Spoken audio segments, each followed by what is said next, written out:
के शो में सऊदी अरब, मुत्तहिदा अरब अमारात, कुवैत और दीगर ममालिक से $100 अरब की मुतवक्के सरमायाकारी।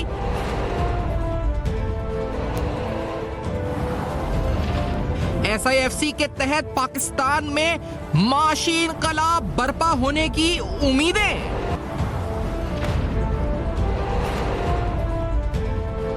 डॉलर की स्मगलिंग करने वालों के खिलाफ क्रैकडाउन जारी।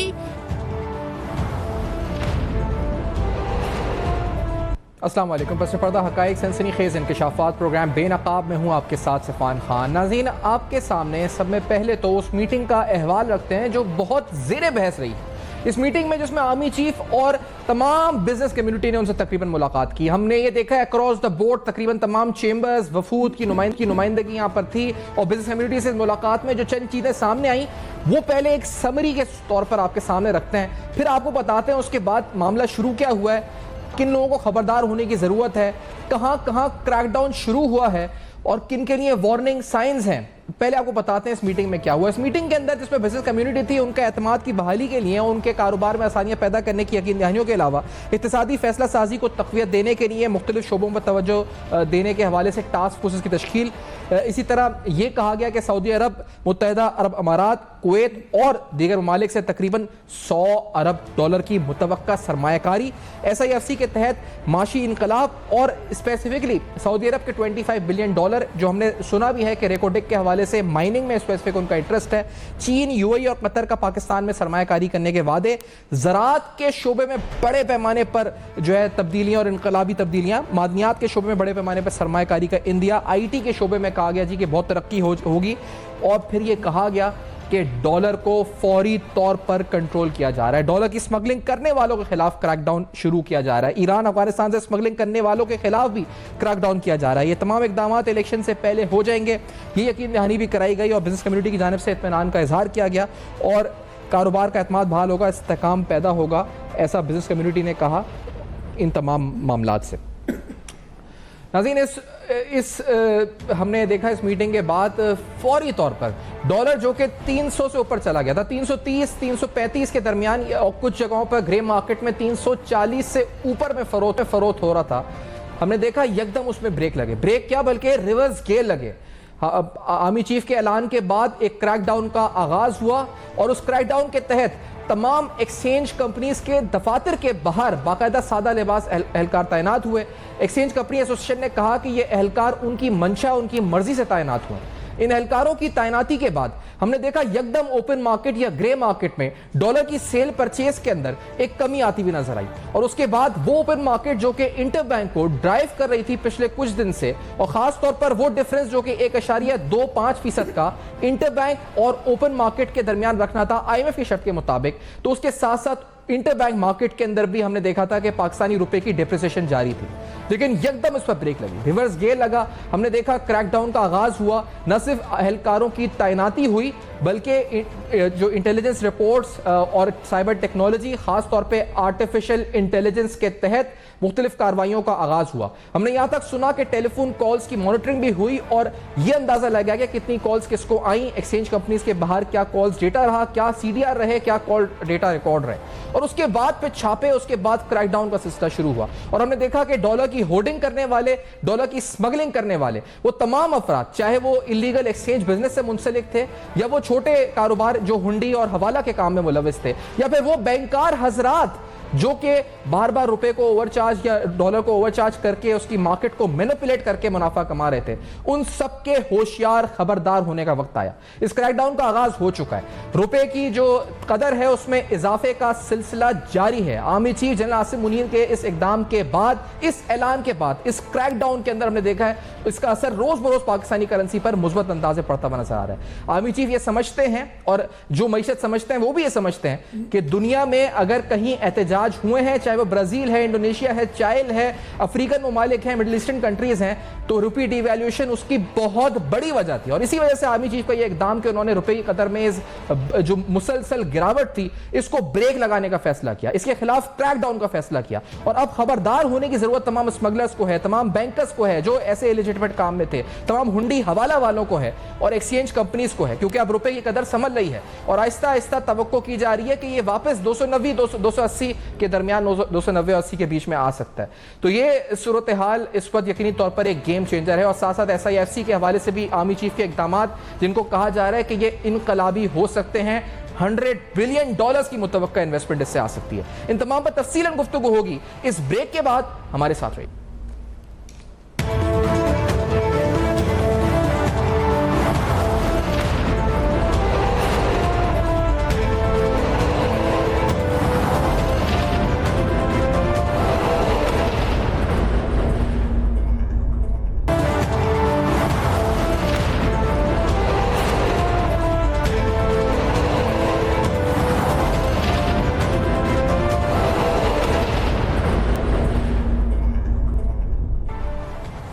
Welcome back. आप देख रहे हैं बेनकाब। तो खतरे की घंटी है उन तमाम लोगों के लिए जो ज़ख़ीरा अंदोज़ी करते थे डॉलर की, स्मगलिंग करते थे डॉलर की, और आखिरकार ये आर्मी चीफ के इस ऐलान और मुतारिक होने के बाद एकदम ओपन मार्केट इंटर बैंक के अंदर डॉलर क्रैश करता हुआ नजर आ रहा है।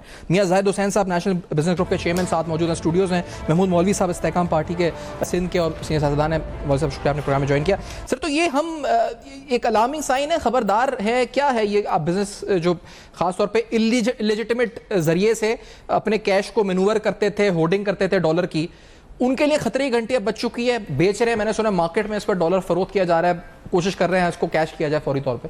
देखिए ये खतरे की घंटी ज़रूर है, मगर बहुत से लोग और सारी आवाम पाकिस्तान की चाहेगी कि ये चीज़ें इम्प्लीमेंट आखिर तक हों।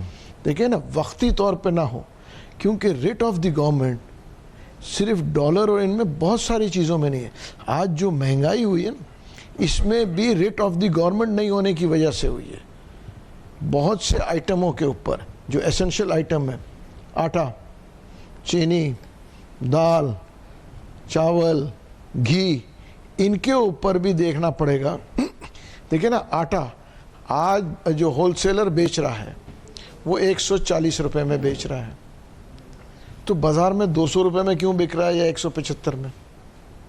और मेरे हिसाब से 15 तारीख के बाद आटा 125-130 रुपये में होलसेल में बिकेगा। अगर 130 में होलसेल में बिकेगा तो फिर 200 रुपये में क्यों? देखिए, चीज़ें जब ऊपर जाती है वो नीचे नहीं आती, तो चेक करना पड़ेगा, रेट ऑफ द गवर्नमेंट होना चाहिए। ये आपने जैसा कहा, ऊपर जाती है नीचे नहीं आती, डॉलर ऊपर गया और अब नीचे आया। उस वक्त भी कहा जा रहा था कि 40-45 रुपए जो इसका बढ़ा है, ये स्पेकुलेटिव एक्टिविटी और अनसर्टेनिटी का फायदा उठा लिया लोगों ने और इसको बढ़ा दिया, और कुछ भी नहीं है। अब एक क्रैकडाउन हुआ और सब सीधे हो गए और सबने बिल्कुल। देखिए चीनी में क्या है, चीनी में जैसे मैं हर शो में आपके कह चुका हूं, स्पेकुलेशन है, पेपर ट्रेड हो रहा है। चीनी पेपर ट्रेड होता है कि जी आपने डीओ ले लिया, आपने इसको दे दिया, आपने लिया 110 का, मेरे को दिया 120 का, इनको दिया 140 का, इन्होंने 20।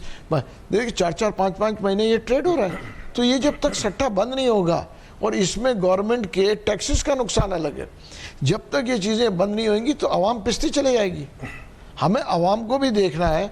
मैं तो कहूँगा कि लोगों को इलेक्शन नहीं चाहिए, आवाम को ये चीज़ें चाहिए जो कि महंगाई कम करें, उनको जो उनकी ज़रूरत है ज़िंदगी की जो चीज़ें हैं वो दे।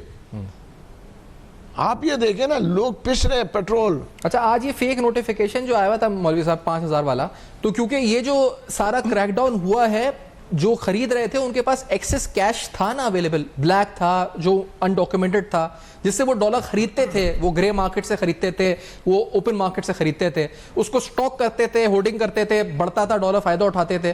तो ये 5-5 हजार का फेक नोटिफिकेशन जो निकला, बहुत से लोग कह रहे हैं ये रियल होना चाहिए। देखिए मैंने भी ये ट्वीट किया है कि ये मैं आज भी कहता हूँ, मैं इनसे हाथ जोड़ के कहता हूँ कि देखें जी, ये नोटिफिकेशन जारी करे फौरन। उसकी वजह ये कि वो आदमी इफेक्ट होगा जिनके अलमारियां भरी हुई हैं 5000 के नोटों से, गड्डियां। तो उन लोगों को देखे, वो आके बैंक में जमा करें ना, हिसाब दे दें कि कहाँ से आए। जिस दिन आप ये करेंगे उनके उसकी इफेक्ट वही होगा, हर चीज क्रैश कर जाएगी। मैं आपको ये कहता हूं ना, शोरूमों पे अरबों रुपए की गाड़ियां पार्क हुई हैं, ये किस खाते में पार्क हुई हैं?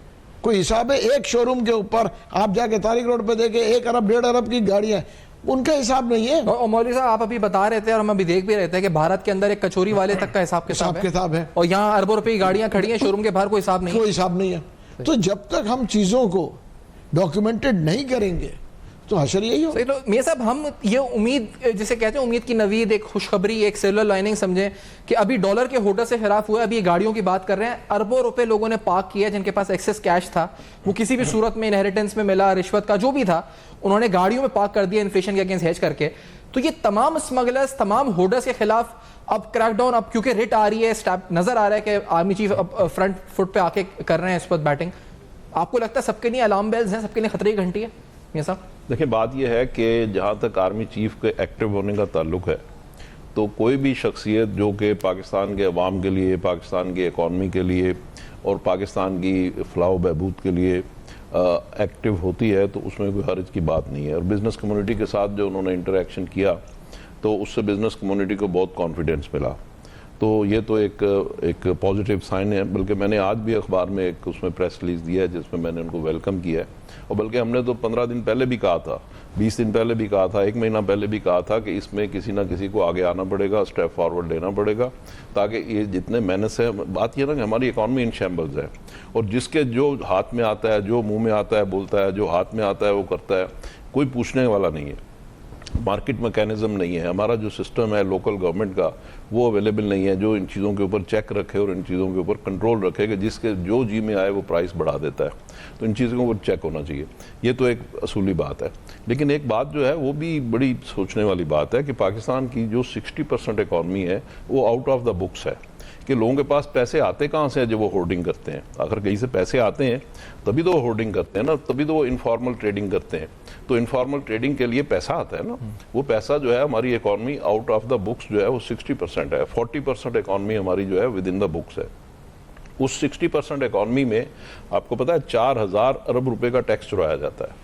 तो जब तक वो सिस्टम को हम ठीक नहीं करेंगे, सिस्टम इन प्लेस नहीं करेंगे, बाकी जितने भी इस तरीके से हम एडहॉक अरेंजमेंट्स करेंगे, ये तो एक सेंटिमेंट्स हैं कि जी आर्मी चीफ ने एक वार्निंग दी, उसमें हमारे जो एक्सपोर्टर्स हैं वो अपनी सेल्स प्रोसीड्स जो होते हैं वो बहुत सारी बार रोक लेते हैं इस इंतजार में कि शायद डॉलर का अप्रिशिएट होगा। ये बड़ी बात है, आप कह रहे हैं, वरना कोई इंडस्ट्रियलिस्ट बैठ के कहता भी नहीं यहाँ पे। वो नहीं, कल भी मैंने पूछा दो से, वो कहते हैं कि वो 30 दिन का टाइम है, हम 6 महीने का टाइम होता है। और ये नॉर्मल फिनोमेना है, नॉर्मल फिनोमेना है, ये बिजनेस प्रैक्टिस है कि लोग ये देखते हैं कि जी मुझे कब उसके अच्छे पैसे मिलेंगे, रोक के बैठ जाते हैं। हाँ, तो रोक लेते हैं। तो और इसी तरह रिटेलर्स आके वो बोलते हैं कि हम टैक्स नेट में हम तो टैक्स देते हैं, तो फिर 8 से 9% टैक्स टू जीडीपी है कैसे? नहीं, ऐसा नहीं है। और जो भी मौलवी साहब बात कर रहे थे कि उनका रिटेल नेटवर्क है ही नहीं, रजिस्टर्ड डॉक्यूमेंट रिटेल नेटवर्क जो है वो है ही नहीं, नेटवर्क में है ही नहीं। आप सो कि आप देखें बिजली के बिल अगर ज्यादा आए हैं, नो डाउट के ज्यादा नहीं आने चाहिए, लेकिन अब वो सड़कों पे आ जाते हैं, शटर पावर है। तो बात यह है कि अगर हमने उनको नेट में लाना नहीं है, 4000, अब देखें हमारा जो टैक्स होना चाहिए वो 13,000 अरब रुपए साल का टैक्स होना चाहिए, वेयर एज कि हमारा जो टैक्स टारगेट है वो 9,600 अरब रुपए है। तो वो 4,000 अरब रुपए का जो हमारा टैक्स गैप है वो हम कहाँ से पूरा करेंगे? वो जाहिर है कि मैं और आप सारे लोग टैक्स देंगे तो ही एक सिस्टम में आएगा ना। और साथ के साथ सिर्फ टैक्स ही नहीं आएगा, उसके साथ लोग सिस्टम में आएंगे, उसके साथ बुक इकॉनमी आएगी। जब बुक इकॉनमी आएगी तो फिर हर चीज़ अकाउंट फॉर होगी ना। फिर ये मेरे लिए या आपके लिए पॉसिबल नहीं होगा कि हम जाके डॉलर को होल्ड करना शुरू कर दें, कल को चीनी होल्ड कर लें, परसों गंदम होल्ड कर लें। तो ये जो होल्डिंग है इसके लिए पैसे आते हैं, और जो पैसे आते हैं वो इसी स्ट्रीम से आते हैं जो मैंने अभी आपसे। लेकिन मियां साहब, जो आपने बात की बहुत दुरुस्त है, और मेरे ख्याल से आप जिस खदशे का इजहार कर रहे थे कि हम अभी तो हम कर रहे हैं, इसका मुस्तकिल हल क्या है, तो वो मुस्तकिल हल शायद यही है कि हम सिस्टम को सही करें। लेकिन सर ये बताएं कि एक जगह चोरी हो ना, चीनी में चोरी, आटे में चोरी, डॉलर में चोरी, बिजली में चोरी, और एक नहीं 520 अरब रुपए की चोरी, लाइन लॉसेस, 230 अरब रुपए खंबे की इसके जरिए बिजली चोरी, बिलों की अदायगी नहीं हो रही, थेफ्ट। सर मैं एक मिनट आपकी बात काट रहा हूँ। 1000 अरब रुपए बिजली के शोबे में 1000 अरब रुपए साल का लॉस है, जिसमें बिजली चोरी है, लाइन लॉसेज हैं और बिल की नॉन पेमेंट है।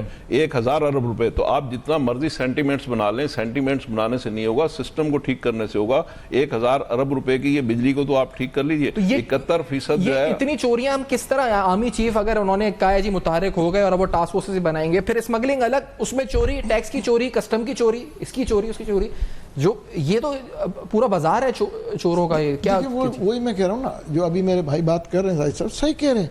एक सिस्टम बनाना चाहिए, एक पॉलिसी मैटर्स हो और डॉक्यूमेंटेड हो। देखिए मैं आपको बताऊँ, एक्सपोर्टर भी जो हो रहे हैं ना, बहुत सारे एक्सपोर्टर हैं जो वो भी अंडर इन्वॉइसिंग कर रहे हैं। जो आज वो कहते हैं ना कि एक्सपोर्ट कम हो रहे हैं, एक्सपोर्ट कम नहीं हो रहे हैं, अंडर इन्वॉइसिंग बहुत हो रही है।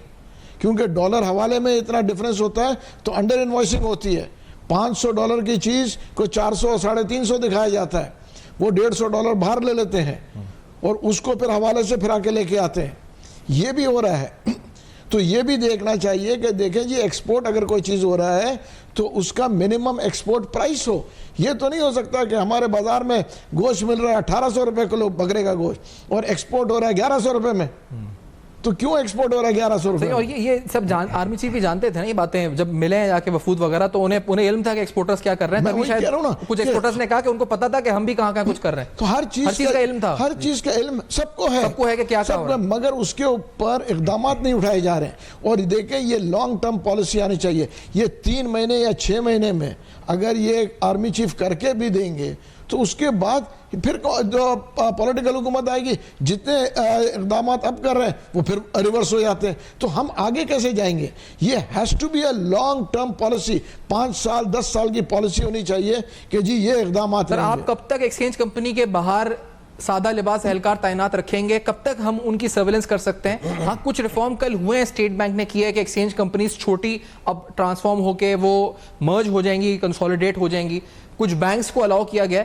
तो ये is it the step in right direction? हम कह सकते हैं इट्स द राइट डायरेक्शन, और यही डायरेक्शन होना चाहिए हर चीज के अंदर। देखिए, खाली डॉलर में नहीं। देखिए, डॉलर लोग क्यों रखते हैं? उनको पता है कि जी तेजी आएगी, हम बेच देंगे। ओपन है ना, जैसे चीनी के डीओ क्यों रखते हैं, जैसे अभी जाहिद भाई ने गंदम क्यों रखते हैं? उनको पता है अभी हम रखेंगे, 3 महीने बाद हम इसको तेज कर देंगे, बिक जाएगा। देखिए, ये होर्डिंग है। मेरा कहना है कि देखिए, ये बिजनेस ट्रेड नहीं है। एसेंशियल आइटम्स को ऊपर सट्टा होना ही नहीं चाहिए। लेकिन अभी आप मुलाकात में यकीनी तौर पे, और मुझे आपको भी पता हो, ये अब तो ये है ना कि रियासत की सोच हो गई है कि जो खास तौर पे डॉलर के हवाले से अगर हम ये बात कर रहे हैं कि जो स्मगलर्स हैं, होर्डर्स हैं, उनके लिए खतरे की घंटी बज चुकी है मियां साहब। या अभी भी कुछ है कि आपको लगता है कि उसको? मुझे नहीं लगता। अभी भी नहीं लगता? मुझे नहीं लगता। बात यह है, देखें, जब हम किसी चीज को एक सिस्टम में लाते हैं ना, एक फॉर्मल शेप देते हैं, तो चीजें परफॉर्म करती हैं। जैसे कल स्टेट बैंक ने नोटिफिकेशन निकाल के कुछ चीजों को स्ट्रक्चरल चेंजेस की। हाँ, वो तो देखें, उन्होंने उसके ऊपर कर दिया कि जी फॉर एग्जांपल ये इसमें एक्सचेंज कंपनीज में उन्होंने उसको कर दिया। ठीक है, वो करना जरूरी था, लेकिन बहुत सारी चीजें जो है हमारे यहाँ अनअटेंडेड है।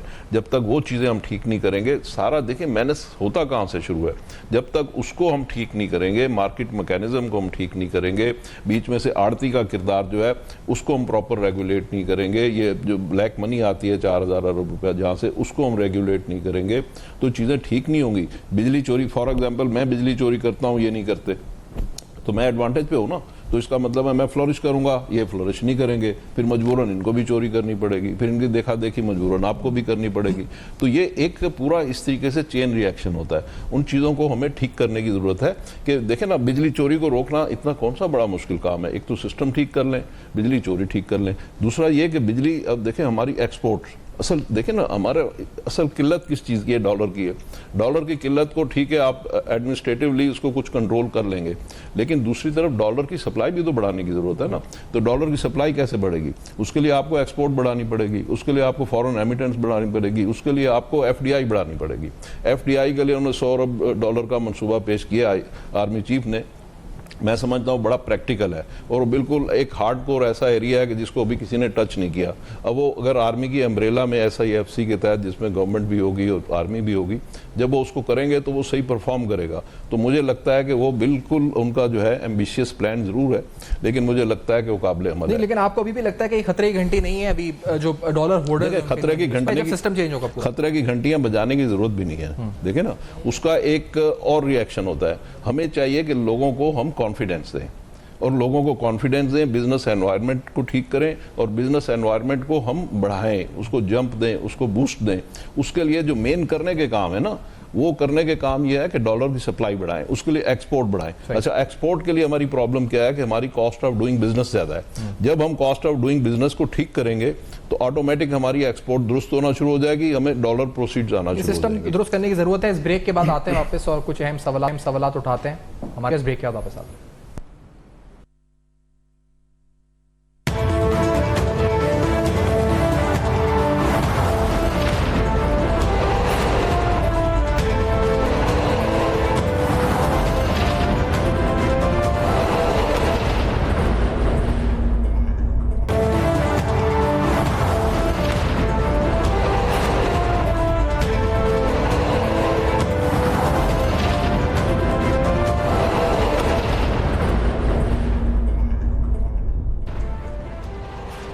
Welcome back. आप देख रहे हैं बेनकाब। नाज़रीन, पिछले कुछ साल से मुसलसल पाकिस्तान की करेंसी डॉलर के अगेंस्ट हमने देखा डिप्रिशिएट करती रही और इसका असर न सिर्फ आपकी कॉस्ट ऑफ इंपोर्ट पे पड़ा, इसका असर ना सिर्फ आपकी जो कॉस्ट ऑफ लिविंग पे पड़ा, महंगाई एकदम बढ़ी। हमने देखा इसका असर तकरीबन तमाम शोबाहात जो ज़िंदगी के पूरा जो आपकी लाइफ स्टाइल होता है उसके ऊपर बुरी तरह आता हुआ पड़ा।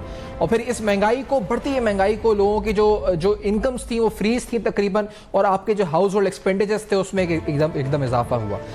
इसको कोई हुकूमत ना रोक सकी और कुछ दिन इकदाम होते हैं, फिर मामला वहीं का वहीं रिवर्स हो जाता है। एक बीच में मामला ये भी सामने आया कि बैंक्स ने ओवरचार्ज किया और उस दौरान एलसी ज़्यादा जो उस पर चार्ज की गई, उससे बैंक्स ने नाजायज मुनाफे कमाए। यानी इस बहती गंगा में सबने ही हाथ धोए। यानी वो घरों में बैठे वो लोग जिनके पास ब्लैक मनी हो, बड़े जो इलिजिटिमेट वेल्थ रखने वाले रिश्वतखोर या ऐसे अफसरान हो या कोई भी हो, या बैंक्स हो, या मतलब हर कोई इस जो रुपए की डिप्रिसिएशन थी इससे फायदा उठाने पहुंच चुका था। एक रिपोर्ट ही बनी थी और वो रिपोर्ट मिनिस्ट्री ऑफ फाइनेंस ने भी बनाई थी और वो स्टेट बैंक ने बनाई थी। फिर वो कहा गया कि रिपोर्ट गायब हो गई, फिर कहा गया उस पर विंडफॉल गेन्स पे टैक्स लगेगा, उसका भी कुछ नहीं हो सका। अब ये एक इजलास हुआ और मैं आपको बताऊं कि नाज़रीन, अगर आप तारीख उठाकर देखें, जो दुनिया के बेशतर ममालिक हैं जहां महंगाई के खिलाफ एहतजाज हुआ है, वहां जड़ जो हुई है वो डिवैल्यूएशन ही है। सिर्फ एक हल्का सा अगर आपको अहाता तारीख का दें तो हम देखें तो Venezuela, Turkey, South Africa, Brazil, Indonesia, Mexico, Tunisia, Sudan, Romania, Ghana, Georgia, ये एक कुछ ममालिक हैं, अज़रबैजान, अंगोला, ताजिकिस्तान, श्रीलंका। इन तमाम ममालिक में डिवैल्यूएशन की वजह से ही लोग सड़कों पर आए थे। और अब जब डॉलर 330-40 पे चला गया और हमें लग रहा था कि निगरान हुकूमत आखिर है कहाँ, फाइनेंस बीट के रिपोर्टर से हम पूछ रहे थे तो कहते हैं क्यू ब्लॉक में खामोशी है, सन्नाटा है। स्टेट बैंक में खामोशी, कोई पुरसाने हाल नजर नहीं आता। फिर अचानक आर्मी चीफ की ये मीटिंग हुई, इस मीटिंग में कुछ फैसले हुए और उसके बाद रुपए की कदर बढ़ना शुरू हो गई। अब ये मुस्तकिल है और इसको मुस्तकिल करने के लिए क्या करना चाहिए, ये सारे सवाल उठा रहे हैं मैं सब, क्योंकि बहुत सी अहम बातें हुई और हम तजावीज़ भी आपने भी दी हैं और भी मुख्तलिफ लोग दे रहे हैं। इसको सस्टेनेबल बनाए कैसे, क्या करा जाए सस्टेनेबल बनाने के लिए, इसको रोका जाए, नहीं रुपए की जो एप्रिसिएशन है या इसकी जो कदर में इजाफा हुआ है इसको रोकने, इसको सस्टेन करने के लिए क्या इकदाम करने चाहिए? स्टेबल गवर्नमेंट, लॉन्ग टर्म, चाहे कोई भी गवर्नमेंट। No elections. देखिए, इलेक्शन अगर कराना है तो 90 दिन के अंदर अंदर हो जाए, वरना कोई ऐसे फॉर्म ऑफ गवर्नमेंट आए जो कि 5 साल 10 साल के लिए आए। वरना तो देखिए ना, अगर ये 3-3 महीने के बाद तो फिर अनस्टेबल हो जाएगा। अभी आप 3 महीने के बाद अगर आप कहते हैं इलेक्शन में 6 महीने के बाद कराऊंगा या 7 महीने के बाद, तो आपको दूसरे महीने से अनस्टेबिलिटी आना शुरू हो जाएगी। ये सर मुझे बताएं, ये जो टास्क फोर्सेस बन रही हैं, स्मगलिंग खत्म होगी, $100 अरब आएंगे, मादनियात, IT, ये कितने टाइम का प्लान है? ये तो प्लान मुझे नहीं पता। देखिए, ये प्लान होना चाहिए कम से कम 5 साल का, 2 साल का, 3 साल का। इस दौरान इलेक्शन अफोर्ड कर सकते हैं? देखिए, अगर इलेक्शन कर लेंगे, इलेक्शंस का अफोर्ड करना, मगर मेरा कहना है कि जो हुकूमत नहीं आएगी, क्या वो इनको एक्सेप्ट करेगी या वो अपने इसको रिवर्स करेगी? बदकिस्मती ये है कि जो हुकूमत आती है वो पुराने हुकूमत के प्लान को रिवर्स करती है। जो हुकूमत जाती है, ठीक है ना, वो पीछे वाले को इल्ज़ाम ठहराती है। आप इनसे पूछे महंगाई क्यों हो गया, इनकी वजह से हुआ। किसी और से पूछे ये क्यों हुआ। देखिए, हम एक चीज़, हम हमेशा बास्केट को पास करते हैं, हर चीज़ को हम दूसरे के उसमें डाल देते हैं। उन्होंने कहा जी महंगाई, उन्होंने कहा जी पिछली हुकूमत। एक दूसरे, हम हुकूमत में रह के एक दूसरे को सिर्फ बुरा भला कहते हैं। अवाम का सोचना चाहिए। अवाम के सोचने के बजाय हम सोचते हैं नहीं जी इस हुकूमत ने ये खराबियाँ की। देखिए ना, एक चीज़ ये होना चाहिए कि पॉलिसी मैटर्स। मैं कहता हूँ ना, मिसा के जमहूरियत बनाइए, मिसा के मईशत बनाएं कि जी इन पॉलिसीज़ को चेंज नहीं करेंगे। अगर एक आदमी आके वो कहता है कि जी ये पॉलिसीज़ है, हम डॉलर फ्रीज नहीं करेंगे, तो कंटिन्यूटी उस पॉलिसी कंटिन्यूटी होनी चाहिए ना। आपकी पार्टी इस्तेकाम, आप वही कह रहे हैं इस्तेकाम की जरूरत है, इस्तेकाम होगा तो हमें बिल्कुल। तो मियां साहब आप हंस रहे हैं, तो चार्टर ऑफ इकोनॉमी की बात भी हुई ना उस दिन आर्मी चीफ से, तो ये अच्छा ये सब इलेक्शन से पहले होना है ये सारा कुछ? देखिए मैं बताऊं, ये कोई रॉकेट साइंस नहीं है। दुनिया चांद पे पहुंच गई, हमारा पड़ोसी चांद पे पहुंच गया सिर्फ 7 अरब, सूरज पे भी जा रहा है बल्कि अब तो। सिर्फ 7 अरब रुपए के खर्चे से, ठीक है ना। तो मैं ये कह रहा हूँ कि ये कोई रॉकेट साइंस नहीं है। दुनिया में अब ये चीज़ें कोई इतनी मुश्किल नहीं है कि हमने व्हील को नए सिरे से इन्वेंट करना है। 13 पार्टियों ने अभी हुकूमत की है, ठीक है, और 14वीं पार्टी जो है हमारी वो अलग है। बात यह है कि जब हमने ये कोविड के दिनों में असद उमर साहब के साथ एक लेफ्टिनेंट जनरल साहब बैठते थे तो सारे फैसले एनफोर्स हो जाते थे, सही। अभी हमने जो SIFC बनाई है, इसी तरीके से आप चार्टर ऑफ इकोनॉमी कीजिए, एक लेफ्टिनेंट जनरल साहब को साथ बिठाइए, और ये 13 पार्टियां हो गई, एक लेफ्टिनेंट जनरल साहब हो गए और एक PTI हो गई, इनको साथ बिठाइए और इनके साथ इनको बताइए कि जी वी मीन बिजनेस, और एक चार्टर ऑफ इकोनॉमी कीजिए, उसके ऊपर सारी कौम इकट्ठी हो जाए। और हम तो सब इकट्ठे ही हैं, बिजनेस कम्युनिटी सब इकट्ठी है। मैं और आप सब जो अवाम है वो तो चाहते हैं मुल्क हमारा तरक्की करे। हम कहाँ चाहते हैं कि मुल्क तरक्की ना करे? फौज कहाँ चाहती है कि मुल्क तरक्की ना करे? सब इकट्ठे हो जाएं, इकट्ठे होकर एक चार्टर ऑफ इकोनॉमी पे सब साइन करें, इलेक्शन हो, इलेक्शन के बाद जो भी गवर्नमेंट आएगी वो ठीक है, वो अपना दूसरे काम करेगी, लेकिन चार्टर ऑफ इकोनॉमी को टच नहीं करेंगे। वो एक हमारा कौमी एजेंडा होगा, उसके लिए कोई रॉकेट साइंस नहीं है मतलब, अगर वो होना चाहे तो कर सकते हैं। ये बताएं, ये फुटेजेस अभी आएंगे अगर स्क्रीन पे, ये विजन्स अगर हो, जिस तरह अभी कुछ आप कह रहे थे कि दबा कर नहीं हो सकता, आपको उभार कर ही आप काम निकलवा सकते हैं। अगर ये आते हैं कि डॉलर होल्डर गिरफ्तार, क्रैकडाउन की सूरत में फला एक्सचेंज वाला, इलिजिटिमेट कारोबार वाला गिरफ्तार, स्मगलिंग करने वाला गिरफ्तार, क्रैकडाउन हुआ, फला को इतने साल की सजा, इससे डिटरेंस तो आएगी ना माशरे में, खौफ तो पैदा होगा कि हम डॉलर। मैं गुजारिश करता हूं, अगर अखबार में ये खबर आती है कि जी फलां डाकू गिरफ्तार, जी हम खुश होते हैं ना कि भाई लॉ एनफोर्स हो रहा है। तो ये जो स्मगलर है, ये जो होर्डर है, ये क्रिमिनल्स हैं, इनको गिरफ्तार करने में कोई हरज नहीं है, बल्कि इनको गिरफ्तार करना चाहिए जो इलीगल काम कर रहे हैं। वो तो एक ही चीज है ना कि इलीगल काम जो भी कर रहा है उसको, चाहे वो किसी भी किस्म का काम कर रहा हो, मेरा सवाल है कि डिटरेंस उससे आएगी, डिटरेंस आएगी और उसको मैं रोकना चाहिए। लेकिन असल मैं जी बात कह रहा हूं कि आप इस सोसाइटी में, इस मुआशरे में अगर आप 1000, 2000, 5000 चोरों को पकड़ लेंगे तो क्या होगा?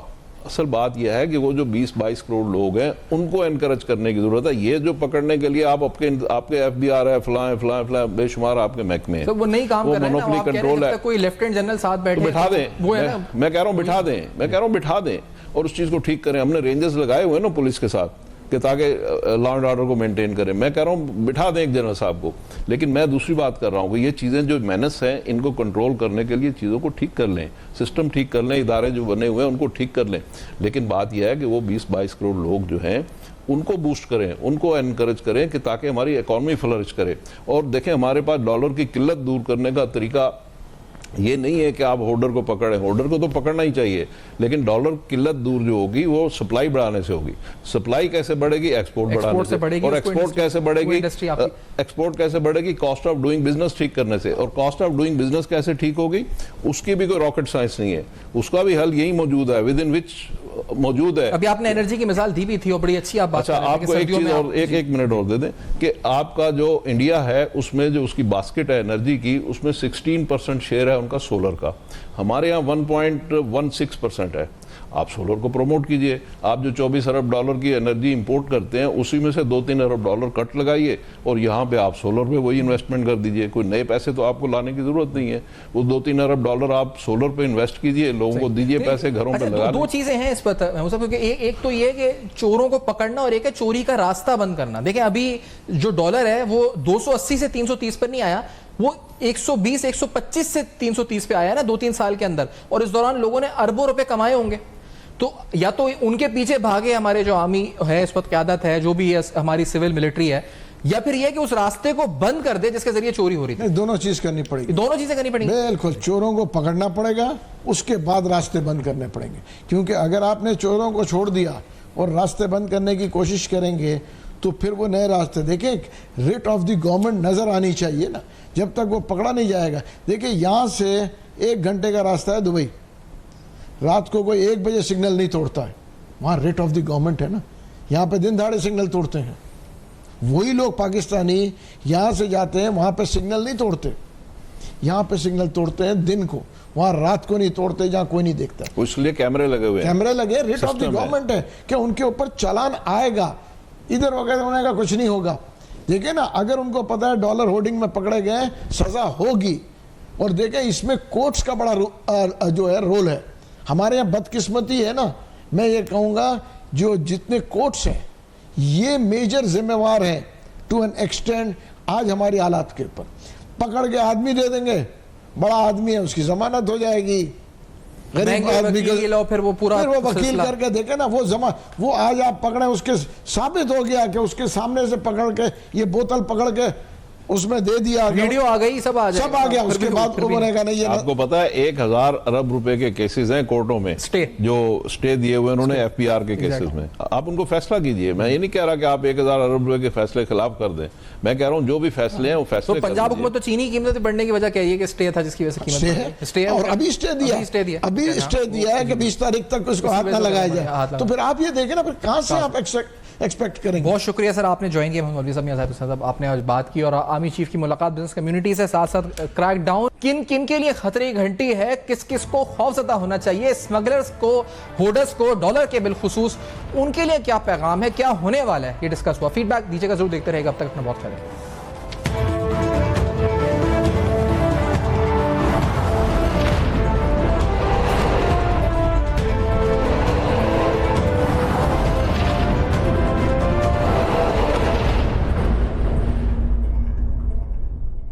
आशूबे चश्म मर्ज एक से दूसरे शख्स में मुंतकिल होता है।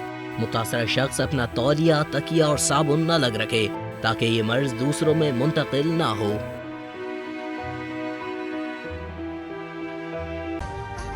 अभी सब्सक्राइब करें ताकि कोई खबर रह न जाए।